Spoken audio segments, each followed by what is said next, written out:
से किसी ने पुकारा, कहा बादलों से जुड़ो, इधर से ज़मीने किया एक इशारा, उड़ो और ऊंचे उड़ो, इरादों की टोली लिए साथ में उजाले रचाने चली, मैं देश बनाने चली।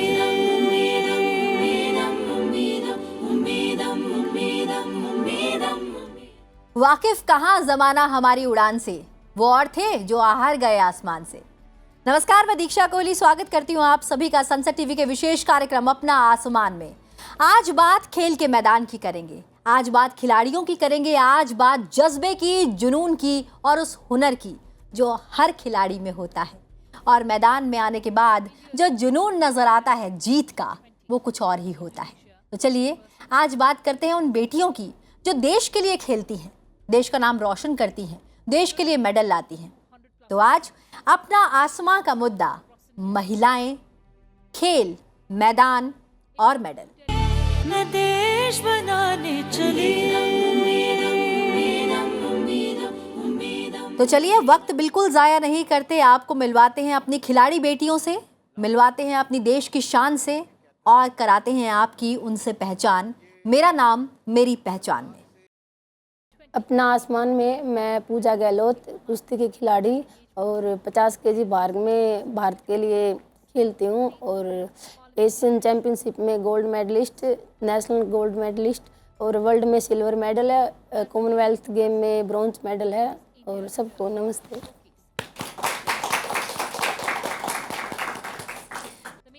अपना आसमान, मैं प्रियंका काद्यान, कबड्डी खिलाड़ी, Asian gold medalist, world gold medalist, Bhim awardee. Thank you. बहुत बहुत स्वागत है आपका।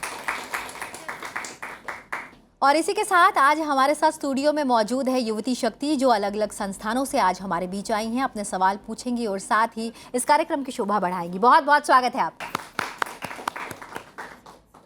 तो चलिए करते हैं कार्यक्रम की शुरुआत और बात करते हैं सफ़र, संघर्ष, जीवन और फिर पहचान की। और हमारे साथ क्योंकि पूजा शामिल हैं और पूजा का जो सफ़र है वो बहुत संघर्षपूर्ण रहा। पूजा, जो सफ़र की शुरुआत है वो इतनी आसान नहीं रही थी। आप आज बेशक फ्री स्टाइल कुश्ती खिलाड़ी हैं, देश का नाम रोशन कर रही हैं, लेकिन एक वो समय था जब आप 6 साल की थी, कुश्ती के मैदान में आ गई थी, लेकिन आपके पिताजी नहीं चाहते थे कि आप कुश्ती करें। आप बल्कि वॉलीबॉल की तरफ भी गई, लेकिन फिर वापस आई। क्या है आपकी कहानी? दरअसल मैम 6 साल की कुश्ती तो नहीं, कुश्ती तो मैंने बहुत लेट स्टार्ट किया 17 साल की एज में जी। और उससे पहले मैं वॉलीबॉल खेलती थी। तो वॉलीबॉल क्या था कि टीम गेम होता है, तो उसमें मेरे को लगता था कि जितना मैं अकेले जो इंडिविजुअल गेम है उसमें दे सकती हूँ, शायद टीम गेम में उतना नहीं हो पाएगा। तो इसलिए मैंने गेम चेंज किया था। लेकिन आपके पिताजी नहीं चाहते थे कि आप खेलों की तरफ जाएं या खिलाड़ी बने? जी, वो रेसलिंग को मना कर रहे थे क्योंकि हमारे ना कान टूट जाते हैं, ये काफ़ी लड़कों जैसा शरीर भी हो जाता है, तो इसीलिए मेरे को मना किया था। घर वालों ने, सभी ने मना किया था स्टार्टिंग में कि नहीं, कि आगे जाके शादी भी करेंगे तो ऐसे लड़कों जैसे हो जाएगी, कौन तो शादी करेगा। क्योंकि आज का टाइम है जो इतना नहीं होता। 8-9 साल पहले मैंने स्टार्ट किया, उस टाइम अलग ही माहौल होता था गाँव का, तो बड़ी मुश्किल से मैंने घर वालों को मनाया। बेटा वो न्यू था भाई, गांव में जैसे रमे थे, फिर शहर में आ गए।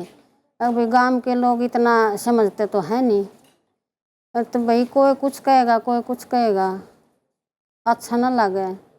तो फिर सोचा भाई बच्चा इतनी सोच रहा है तो इसके मन में कुछ तो है, तो देश के लिए कुछ करे मेहनत, तो भगवान साथ देगा। मेडल लेती है जो बहुत खुशी हो है मन में, पूरा परिवार, पूरा गांव, पूरा देश झूठ है। बिल्कुल। और आज आप देश का नाम रोशन कर रही हैं और हमें गर्व है आप पर। हमारे साथ वर्चुअल माध्यम से जुड़ी हैं प्रियंका पिलानी। आपको इससे पहले मैं बताना चाहूँगी कि भारत का 2023 एशियन गेम्स में शानदार सफ़र रहा।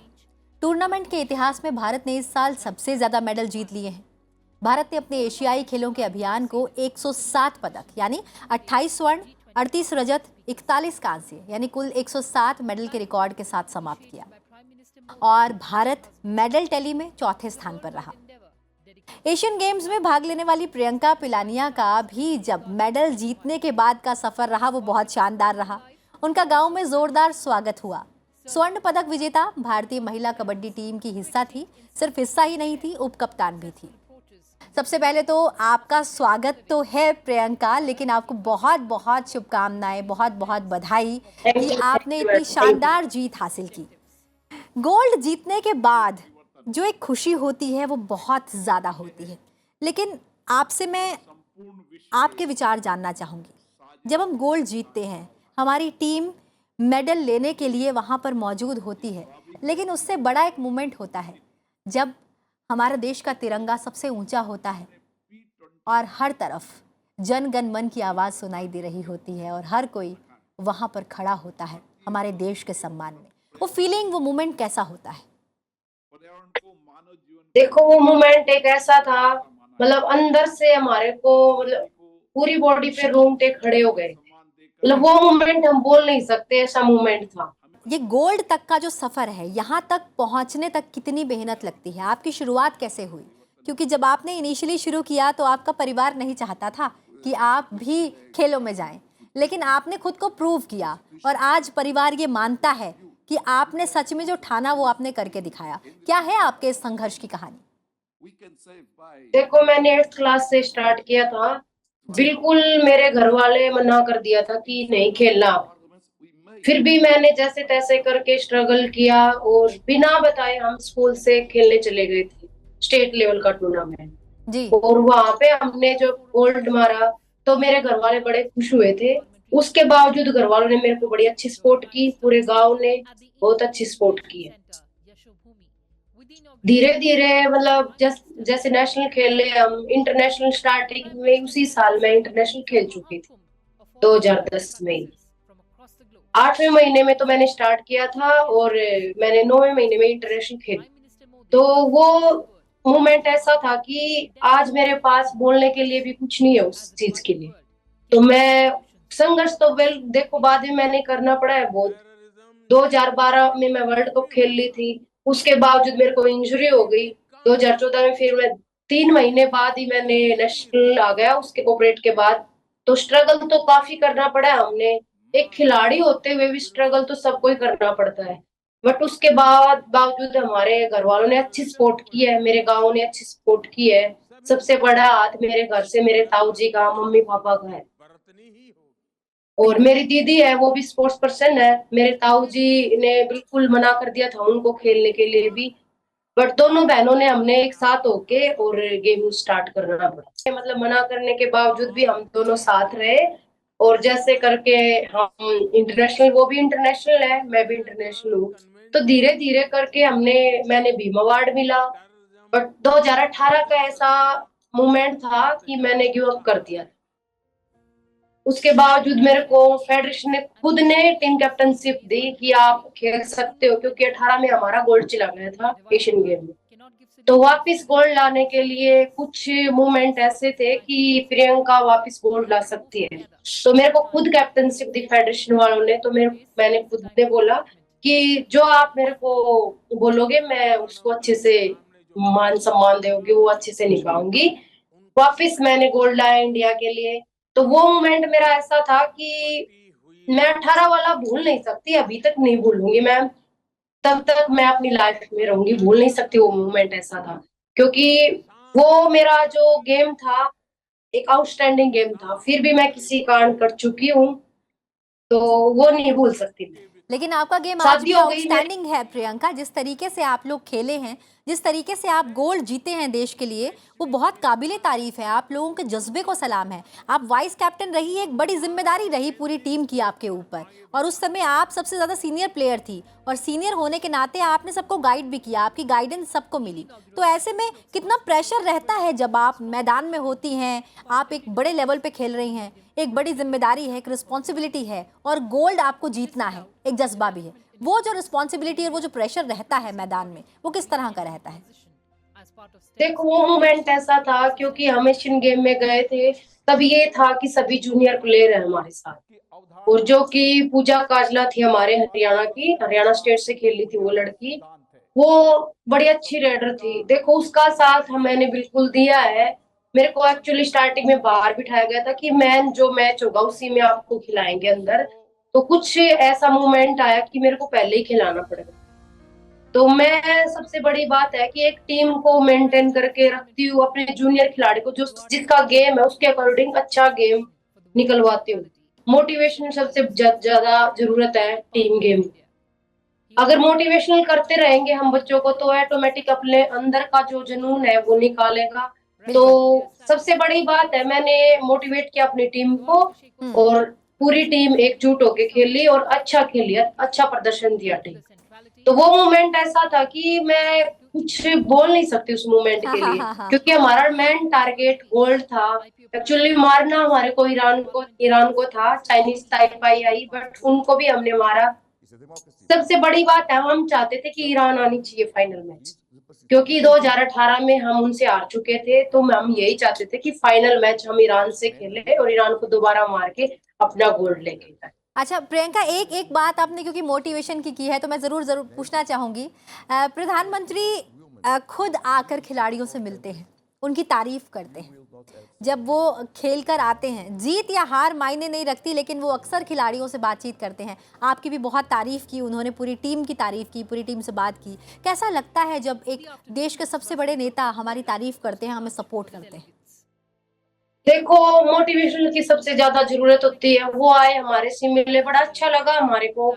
जो मान सम्मान करेंगे बड़ा अच्छा लगेगा, क्योंकि देखो मैंने खुद अपनी लाइफ में स्ट्रगल किया और सिर्फ मोटिवेशन के कारण आज मैं 2023 का एशियन गेम खेल के आई हूँ। मेरी शादी के बाद ही मैंने जैसे गिव अप किया तो मेरे हस्बैंड ने और मेरे सास ससुर ने बड़ा अच्छा मोटिवेशन किया मेरे को। एक्चुअली मेरा 95 kg वेट हो गया था।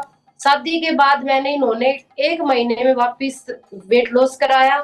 मैंने गिव अप करने के बाद इतना मोटिवेट किया। तो हम भी प्रधानमंत्री से यही अनुरोध करना चाहेंगे कि आगे भी हम ऐसे ही मेडल लाते रहेंगे, आप ऐसे ही मोटिवेट करते रहे।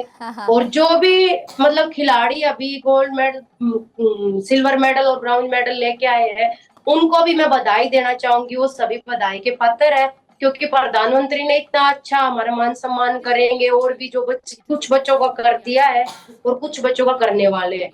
तो उस चीज के लिए हम बड़े उनके आभारी रहेंगे और हम यही चाहेंगे कि आगे भी हम देश के लिए ऐसे ही मेडल लाए। आप देश के लिए बहुत बार मेडल लाई, लेकिन कभी कभी एक ऐसा मोड़ आता है जब हमें लगता है कि नहीं अब नहीं हो पाएगा, इंजरी आ जाती है, हम रुक जाते हैं, हम थक जाते हैं, उठ नहीं पाते। लेकिन आपकी ज़िंदगी में इंजरी आई, आप रुकी और फिर उठी, ये जज्बा कैसे आता है? पहले तो मुझे ये बताइए, जो 1 साल का आपने बीच में गैप लिया, आप फिर वापस आई, आपने फिर गैप लिया, वो जो 2 बार आपको इंजरी ने प्रभावित किया, वो दौर कैसा रहा ज़िंदगी का? मैम बहुत मतलब प्लेयर के लिए बहुत मतलब बुरा टाइम होता है जब मतलब आप पीक पे जाने वाले होते हो और उस टाइम इंजरी हो जाती है। दरअसल 2019 में मैं वर्ल्ड चैम्पियनशिप के लिए गई थी। वहाँ पे मेरे को सेमीफाइनल में एल्बो में चोट लग गई थी, लिगामेंट टूट गया था एल्बो का। तो उसके बाद फाइनल में तो मैं हार गई, वहाँ रजत पदक मिला मुझे जी। लेकिन चोट इतनी थी कि आके फिर ऑपरेशन ही करवाना पड़ा। और ऑपरेशन में क्या होता है मैम, पूरा साल ही निकल जाता है, कई सारे कंपटीशन भी निकल जाते हैं। तो उस टाइम बहुत मतलब घर पे ही रहना 2 महीने तक, ऐसे डॉक्टर भी बोल देते घर पे ही, वो बहुत बुरा टाइम होता है।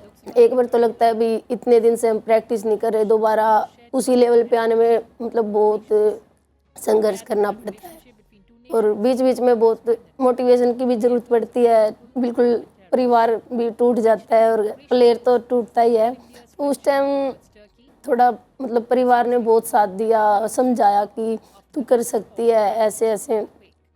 कि मम्मी पापा वो मतलब एक उदाहरण देते थे कि कोई बच्चा है एकदम से कोई नहीं चलता कि वो चलना सीख जाता है, बहुत बार गिरता है फिर उठता है, गिरता है फिर उठता है, तो उसको मतलब फिर अच्छे से चलना आ जाता है। तो ऐसे मैंने फिर से स्टेडियम गई और अपना रिहैब किया, एक्सरसाइज की, तो उसको ठीक किया। दोबारा से मैं आई तो फिर सीधा नेशनल में गोल्ड मेडल आया मेरा और फिर कॉमनवेल्थ ट्रायल में भी मैं फर्स्ट आई, फिर वहाँ से मेरे को ब्रॉन्ज मिला। बहुत बढ़िया।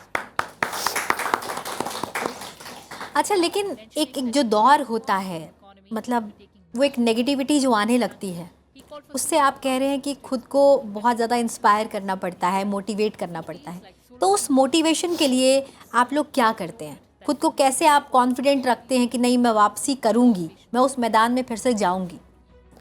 मैम, मैं अपनी बताऊं तो मैंने कुश्ती है जो बहुत ही लेट स्टार्ट किया। 2000 मतलब मैं 17 साल की थी जब मैंने रेसलिंग हाँ। स्टार्ट किया।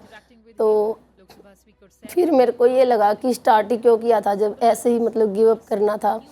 तो बस यही था। अब मतलब एक हरियाणवी में ना मैम कहावत होती है कि उखड़ में सर दे लिया तो मुसलते के डरना। मतलब उसमें क्या है कि यही है कि एक बार स्टार्ट कर दिया मतलब तब डरना किस चीज़ का है, फेल ही तो होंगे वहाँ पे। तो अपनी तरफ से ना हमें मतलब पूरी कोशिश करनी चाहिए। हार जीत ठीक है, ये गेम का हिस्सा होता है, लेकिन हमें रुकना नहीं है लाइफ में, और करना ही क्या है। बिल्कुल, बस इसीलिए दोबारा से फिर हम स्टार्ट करते हैं। बहुत बढ़िया। बहुत कम लोग होते हैं जिनमें ये जज्बा होता है, जो हारने के बाद फिर उठते हैं, फिर खड़े होते हैं, जीतते हैं और साबित करते हैं कि हाँ, हम ये कर सकते हैं। और मैम वही इतिहास रचते हैं। बिल्कुल, और वही इतिहास रचते हैं। क्या बात है! बिल्कुल, और मुझे लगता है कि जिस तरीके से आप दोनों ने ये इतिहास रचा है, अपने अपने फील्ड्स में आपने कमाल किया है, देश के लिए आप मेडल्स लाई हैं, मुझे लगता है कि आप बहुत लोगों के लिए प्रेरणा है। और हमारे बीच जो युवती शक्ति बैठी है, उनके जहन में भी बहुत से सवाल होंगे, वो भी बहुत कुछ आपसे जानना चाहती होंगी, पूछना चाहती होंगी। टीवी सेट के उस पार बहुत सी महिलाएं आपसे कनेक्ट करती होंगी, बहुत सी बेटियां शायद आप जैसी बनना चाहती होंगी। तो आइए सीधे चलते हैं उनके सवालों पर। नमस्ते पूजा जी, नमस्ते प्रियंका जी, हेलो। मुझे ये जानना है कि मेरे 2 बच्चे हैं एंड पहले तो आप लोग को बधाई, दोनों को मेडल्स के लिए बहुत बहुत बधाई हो। मुझे ये जानना है, मेरे 2 बच्चे हैं एंड मैं चाहती हूँ आगे इसी फील्ड में जाएं, उनको स्पोर्ट्स में इंटरेस्ट है, तो किस एज से शुरू करना चाहिए उनको एंड कितना डेडिकेशन चाहिए? क्योंकि स्पोर्ट्स एक ऐसी फील्ड है जहाँ पे एक डेडिकेशन इज़ अ मस्ट। तो क्या आपको लगता है कि आगे कितना मैं उनको किस एज से स्टार्ट कराऊँ? सर मैम, सबसे पहले मुझे लगता है अगर कबड्डी करवाते हो या रेसलिंग करवाते हो तो सबसे पहले ना उनको जिम्नास्टिक करवाइए, मतलब 3-4 साल, जिससे शरीर में लचीलापन वगैरह आता है, काफ़ी स्ट्रेचिंग वगैरह होती है। उसके बाद आप किसी गेम में डालो। तो रेसलिंग में तो लगभग 10 साल से बच्चे स्टार्ट कर देते हैं, 9-10 साल के बच्चे। तो ये एज अच्छी है, मतलब बेस्ट है। मेरा सवाल प्रियंका मैम से है। जी, प्रियंका मैम, आपने जैसे कहा शादी के बाद खेल को संभालना कितना आपके लिए वो था आसान, या कुछ आपको डिफ़िकल्टीज आई शादी के बाद? क्योंकि उसके बाद एक लाइफ चेंज होती है, तो वो कैसे आपने मैनेज किया? देखो, मैंने शादी के बाद मेरे हस्बैंड ने बिल्कुल सपोर्ट किया है। वही है कि मतलब उन्होंने मेरी बिल्कुल सपोर्ट करी। सास ससुर है, मेरे हस्बैंड है। ऐसा कुछ नहीं लगा कि मतलब शादी के बाद मेरे को गेम करना मुश्किल है, क्योंकि वो भी एक स्पोर्ट्स पर्सन है, आर्मी मैन है। तो उन्होंने मेरे को दिन रात अपना टाइम मेरे को दिया है, सब कुछ साइड में करके सिर्फ टारगेट मेरा गेम ही रखा हूँ। ऐसा कुछ भी नहीं था कि मेरे घर वाले कुछ काम के लिए मेरे को गेम छोड़ के कुछ काम के लिए कुछ करेंगे कि बेटा नहीं ये आपको करना है, या मेरे हस्बैंड कुछ इमरजेंसी। तो मेरे को सब कुछ साइड में था। पहले उनके लिए मैं फर्स्ट प्रायोरिटी मैं ही थी। सबसे बड़ी बात है, घर वालों का अच्छी सपोर्ट है तो आप गेम बिल्कुल नहीं रोक सकते। फैमिली मेरी बड़ी अच्छी है, तो उन्होंने सबसे ज्यादा हाथ मेरे हस्बैंड का है, क्योंकि देखो 95 केजी से वेट मैंने 75 केजी 1 महीने में किया है। ऊपर से दोनों घुटने का मेरा ऑपरेट हुआ है 2 बार, और वो स्ट्रगल मेरा बहुत मुश्किल था। अभी भी जैसे लास्ट टाइम मेरे को शादी के बाद भी मेरे को पेन था घुटने में।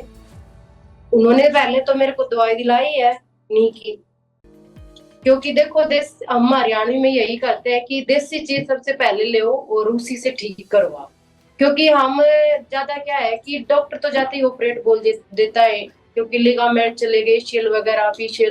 मेरे को तीनों का ऑपरेट हुआ है, क्योंकि दोनों घुटने का 2-2 बार ऑपरेट हो गया। वो स्ट्रगल था मेरा, क्योंकि देखो वेट ज्यादा बढ़ गया था। तो सबसे मुसीबत यही थी कि अगर दोबारा से इंजरी हो गई, शादी हो गई, मैं खुद ये सोचती थी कि शादी के बाद गेम नहीं करूँ। मैंने घर वालों को मना कर दिया, बट मैं शादी के बाद इतनी फ्री थी पहले, बल्कि मेरे घर में मैं थोड़ा सा ये कर लेती थी कि कुछ ऐसा काम हो गया, मम्मी परेशान है तो काम करा देते हैं, गेम छोड़ देते हैं, 1-2 दिन ग्राउंड नहीं जाएंगे, नहीं। अब शादी के बाद तो मैंने इतना किया है कि मैं खुद ये बोल देती थी नहीं, मेरे को शाम को प्रैक्टिस करने नहीं जाती। जाना है। तो फिर भी मेरे हस्बैंड ये बोलते थे क्यों नहीं जाना है। एक दो दिन तो ऐसा भी हुआ, उन्होंने वीडियो कॉल पे मेरी प्रैक्टिस कराई है। तो मैं सबसे बड़ा यही चाहूंगी, अगर स्पोर्ट्स पर्सन है तो आपकी मजबूरी वही समझ सकता है जो स्पोर्ट्स पर्सन है, और फैमिली अच्छी है तो आप गेम कर सकते हो, ऐसा नहीं है कि नहीं कर सकते। बिल्कुल आपने सही कहा, अगर परिवार अच्छा है, परिवार का सपोर्ट अगर आपके साथ है तो आप कुछ भी कर सकते हैं। नमस्कार, मैं मुरारजी देसाई राष्ट्रीय योग संस्थान की छात्रा हूँ। मेरा सवाल पूजा मैम से है। मैम, डाइट स्पेशल क्या, मतलब घी कितना खाते हो डेली का, और मीठा चूरमा, क्योंकि हरियाणवी में चूरमा तो ज़रूरी है बहुत ही, तो थोड़ा डाइट का बताइए अपना, ताकि हम भी आगे अपने बच्चों को भी थोड़ा सा तैयार कर सके इस तरह से। घी का तो मैम ऐसा है, कोई नाप तोल के तो नहीं, लेकिन जैसे सब्जी या दाल में डाल के खाते हैं, या सर्दियाँ आती है तो लड्डू डालते हैं, मम्मी लड्डू डाल देती है, और चूरमा वगैरह है तो इस तरह से खाते हैं। जी अगला सवाल। मैम मेरा नाम स्नेहा है। हेलो प्रियंका मैम, हेलो पूजा मैम। मैम मेरा क्वेश्चन ये है कि इस पूरी जर्नी में आपका रोल मॉडल कौन रहा है? आप इस जर्नी में कैसे इतने कॉन्फिडेंट रहते हो? कौन आपको बहुत ज़्यादा कॉन्फिडेंट रखता है आपकी इस पूरी जर्नी में? मेरे से मैम, हाँ। मैंने मैम फर्स्ट टाइम, मतलब वैसे तो मेरे ताऊ जी हैं, वो रेसलर थे, तो लेकिन उस टाइम मैं बहुत छोटी थी तो रेसलिंग तो नहीं करवाया। उसके बाद 2010 में राष्ट्रमंडल खेल अपने देश में ही हुए थे, तो वहाँ पे तब मैं वॉलीबॉल करती थी, तो मैंने देखा गीता बबीता हैं वो, मतलब उनके मेडल आए थे, तो मैं स्पेशल गई थी वहाँ पे उनकी कुश्ती देखने। तो मेरे को बहुत अच्छा लगा कि मतलब आपस में लड़ रहे हैं। तो थोड़ा बहुत तो मुझे पता था कुश्ती का, लेकिन मतलब इतना नहीं था। देख के बहुत अच्छा लगा, तो मेरे को ऐसा लगा कि मेरे को ये करना चाहिए। बस वही था, घर पे आई तो मैंने बताया कि मेरे को कुश्ती करनी है, तो मम्मी पापा बोले अभी तो इतनी मतलब जैसे कि लड़कों जैसा शरीर हो जाएगा और कान टूट जाते हैं, आगे शादी कौन करेगा, ये सब बोल के तो उस टाइम नहीं माने। तो 2010 के बाद मैंने 2014 तक मतलब ऐसे बीच बीच में बोलती रहती थी नहीं मुझे कुश्ती करना है। तो 2014 में जाके मेरे घर वालों ने मतलब हाँ बोला, तो बस उन्हीं को देख के थोड़ा सा ये लगा कि मुझे यहाँ पे करके देखना चाहिए। मैं ज़बरदस्ती पापा को बोलती रहती थी, तो मेरे को मैम 3 घंटे का सफ़र करके यहाँ पे IG स्टेडियम में मैंने पहली बार 2 महीने ट्रेनिंग की थी, और एक ही टाइम करती थी, तो 3 घंटे आने के, और ट्रेन से वापस जाती थी 2.5 घंटे करीब लग जाते थे। तो बहुत लंबा सफ़र होता था घर से IG स्टेडियम दिल्ली में जो। तो स्टार्टिंग में मैं अकेली आई थी, पापा मम्मी को लगा ठीक है 1-2 दिन जाएगी, थोड़ा दुखी होके खुद ही बोल देगी नहीं, लेकिन मैम मेरे को ये था करना है, मुझे कहीं भी जाना पड़े, बस एक था मन में कि कुछ करना है, तो बस स्टार्ट किया। नमस्कार आपको। मेरा भी सवाल इनसे थोड़ा सा मिलता जुलता है। जैसे मैं आपसे ये पूछना चाहती हूँ कि आप रेसलिंग में ही क्यों आए? और भी खेल हैं खेलने के लिए तो, बट आपने रेसलिंग ही क्यों चुना? मैम बस ऐसे ही गांव में जैसे बड़े पिताजी को भी स्टार्टिंग में मतलब खेलते देखा था, और उसके बाद गीता बबीता को देखा, और ज़्यादा गेम तो इतना नहीं देख पाई, लेकिन उनको देखा तो मेरे को बस यही लगा कि इसी में जाती हूँ। कोई मतलब ये नहीं था, स्पेशल सोच के नहीं गई थी, तो बस। और इतना ये भी नहीं पता था कि इस लेवल पे, मुझे ओलंपिक का इतना कुछ ज्ञान नहीं था कि किस किस लेवल पे कंपटीशन होते हैं। बस मेरे को देख के अच्छा लगा कि ये ऐसे लड़ रहे हैं, तो बस इसीलिए मैं रेसलिंग में आ गई। और धीरे धीरे मुझे पता चलने लगा कि भी ये कंपटीशन ओलंपिक तक जाते हैं, सबसे बड़ा कंपटीशन होता है ओलंपिक का।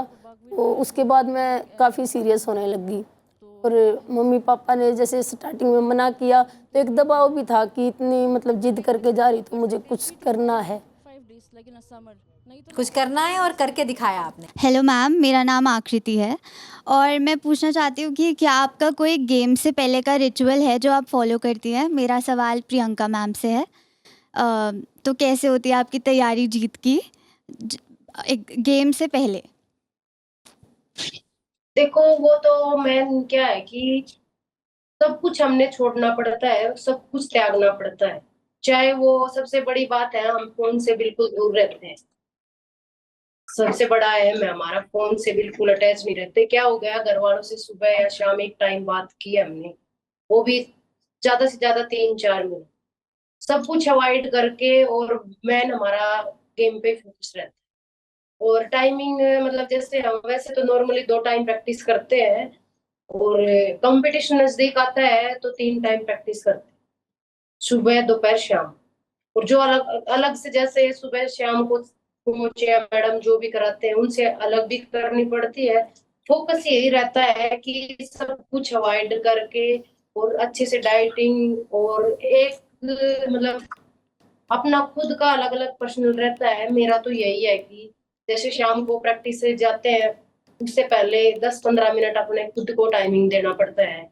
जैसे मोरल डाउन होता है किसी के कारण, तो मैं यही करती हूँ कि अपनी बुक्स है जो गेम की, मतलब जैसे मैंने लाइफ स्टार्ट मतलब गेम स्टार्ट किया, और जो ऐसा मोमेंट था कि मेरे घुटने में चोट लगी थी, वो मोमेंट मेरा ऐसा था कि मेरा मोरल डाउन बिल्कुल हो गया। तो मैंने अपनी बुक्स लिखी थी गेम की हिस्ट्री, तो वो पढ़ती हूँ मैं। सबसे बड़ा मतलब वही है मेरा मोटिवेशन। और अभी शादी के बाद तो ये है कि मतलब मैं जैसे जो मोमेंट ऐसा आता है कि मेरा मोरल डाउन हो गया, शाम को प्रैक्टिस करने का मूड नहीं है, या ऐसा लग रहा है बॉडी टाइट हो गई, और प्रैक्टिस कंपलसरी हमारे को करनी 3 टाइम, तो मैं अपने हस्बैंड से कांटेक्ट करती हूँ बिल्कुल, क्योंकि वो एक मतलब साइकोलॉजिस्ट लगा लो, बड़े अच्छे से मेरे को समझाते हैं। तो मैं उन चीज का मतलब बहुत मानती हूँ कि मेरे को मोटिवेशन की जरूरत होती है। जाने से पहले ज़रूर आपसे जानना चाहेंगे इस खूबसूरत सी जिंदगी के नाम आपका एक खूबसूरत सा संदेश। प्रियंका, आपसे शुरू करना चाहूंगी। मैं यही कहना चाहूंगी, जितना आगे आप बढ़ोगे उतना पीछे मुड़ के मत देखना, आगे ही बढ़ते रहना। और जो जितनी सपोर्ट होगी मैं उन लड़कियों की और उन बहनों की करना चाहूंगी। बहुत बहुत धन्यवाद मैम। बहुत बहुत धन्यवाद प्रियंका जी। पूजा, आपका एक प्यारा सा संदेश इस खूबसूरत सी जिंदगी के नाम। मेरा यही है कि भाई लड़कियों को कुछ भी अगर मन में है कि मैं ये करना चाहती हूँ तो अपने पेरेंट्स को बताए, और सभी के पेरेंट्स को भी बोलना चाहूँगी कि उनका साथ दें, क्योंकि हर एक इंसान की वो होती है कि भी हाँ, कोई भी अगर मन में आता है मेरे को ये करना है तो करना चाहिए, एक बार तो ज़रूर ट्राई करना चाहिए। और हालात हमेशा एक जैसे नहीं होते, कभी कभी अच्छे भी होते हैं और बुरे भी होते हैं। तो ये नहीं कि बुरे टाइम में हम बैठ जाएं या बस अच्छा टाइम चल रहा है तब तक चले, नहीं, हमें बुरे हालात आते हैं तो उनसे भी लड़ना चाहिए, और जितना हो सके अपनी लाइफ में जितना बड़ा हो सके वो हासिल करके दिखाना चाहिए। बिल्कुल बिल्कुल, आपने सही कहा कि हमें रुकना नहीं चाहिए, हमें थकना नहीं चाहिए, वापस खड़े होना चाहिए, क्योंकि जो मंजिल है वो हम तभी पहुंच पाएंगे उस मंजिल तक जब हमने ठान लिया हो कि हमें वो पाना ही पाना है। बहरहाल आप दोनों का बहुत बहुत धन्यवाद, बहुत बहुत शुक्रिया। प्रियंका, हमारे साथ जुड़ने के लिए बहुत बहुत धन्यवाद। पूजा, आपका हमारे साथ जुड़ने के लिए, और साथ ही युवती शक्ति का भी मैं बहुत बहुत धन्यवाद करना चाहूँगी कि इस कार्यक्रम में आप सब आई, अपने सवाल पूछिए, और मुझे लगता है बहुत सी बहनों के सवाल आपके माध्यम से आज यहाँ पर पूछे गए और उन्हें उनके सवाल के जवाब मिले होंगे। आप सभी का बहुत बहुत धन्यवाद। और जाने से पहले यही कहना चाहूँगी, होके मायूस ना यूं शाम से ढलते रहिए, जीवन एक भोर है सूरज से निकलते रहिए, एक ही पाँव पे ठहरोगे तो थक जाओगे, धीरे धीरे ही सही मगर बढ़ते रहिए, मगर बढ़ते रहिए, क्योंकि आप बनेंगे एक दिन शान, और आपकी भी होगी एक पहचान, और आप उड़ेंगे इस आसमान में और बनाएंगे अपनी एक अलग पहचान। इसी के साथ अभी के लिए दीजिए इजाज़त और देखते रहिए सनसेट टीवी। नमस्कार। उधर आसमां से किसी ने पुकारा, कहा